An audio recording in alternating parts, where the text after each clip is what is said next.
السلام علیکم اسٹوڈنٹس، آپ کی کتاب کے حصہ غزل کے ساتھ آپ سے مخاطب ہوں۔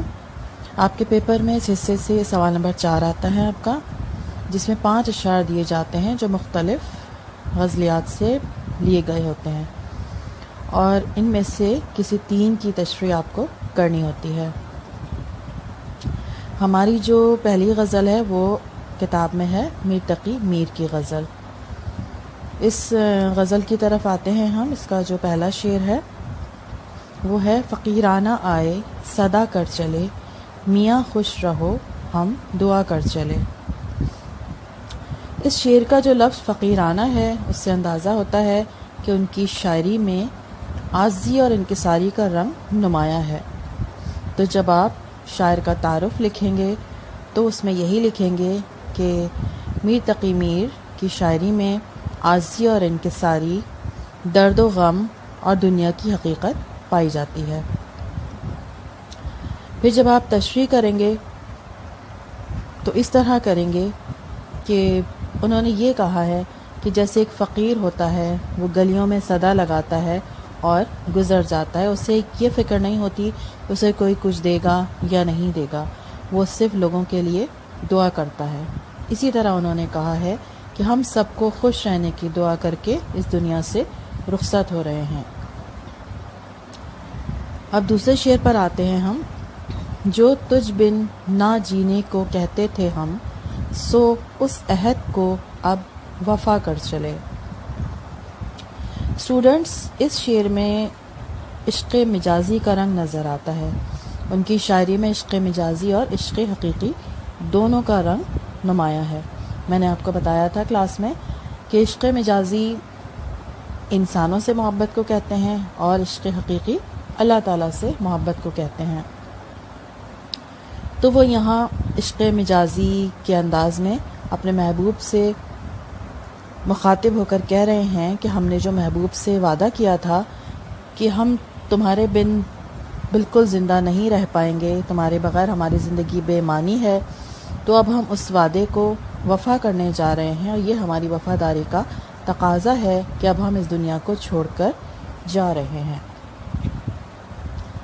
اس کے اگلے شعر پر آتے ہیں: دکھائی دیے یوں کہ بے خود کیا، ہمیں آپ سے بھی جدا کر چلے۔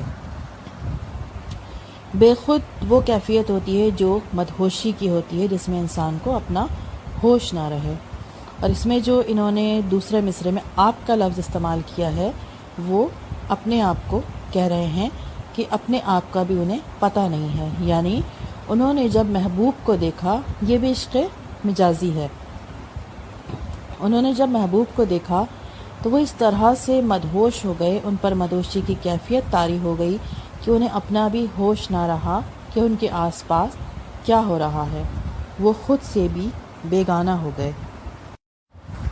اگلے شعر کی طرف آتے ہیں: جبیں سجدہ کرتے گئی، حق بندگی ہم ادا کر چلے۔ اسٹوڈنٹس، اس شعر میں عشق حقیقی اور عشق مجازی دونوں کی جھلک نظر آتی ہے۔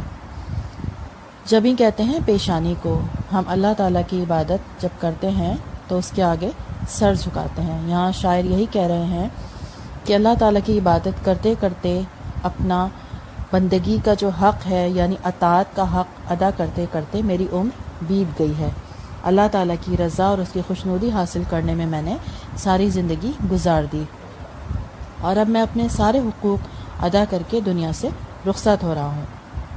اب اگر اس میں عشق مجازی کی طرف جائیں تو اس طرح کہہ سکتے ہیں کہ محبوب کے لیے انہوں نے یہی کہا کہ میں محبوب کے لیے جو کچھ بھی کر سکتا تھا میں نے کیا، محبت کے سارے حق ادا کیے، اور اب میں دنیا چھوڑ کر جا رہا ہوں۔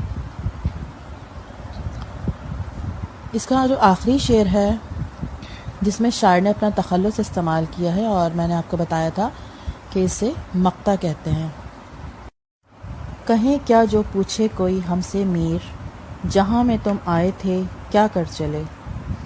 اس شعر میں شاعر اپنے آپ سے مخاطب ہیں اور کہہ رہے ہیں کہ اگر کوئی ہم سے یہ پوچھے گا کہ میر تم دنیا میں کس لیے آئے تھے، تمہارا دنیا میں آنے کا کیا مقصد تھا، کیا اللہ تعالیٰ نے تمہیں صرف دنیا داری کے لیے بھیجا تھا یا کوئی اور بھی کام تھے، کیا تم نے کوئی اپنے فرائض یا ذمہ داریاں نبھائیں، جو اللہ تعالیٰ نے تمہیں دے کر بھیجی تھی، تو ہم لوگوں کو کیا جواب دیں گے؟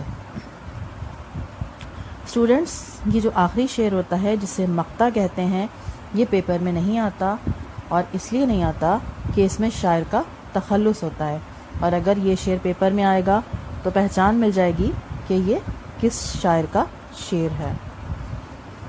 اگلی غزل کے ساتھ آپ سے پھر بات کروں گی۔ شکریہ۔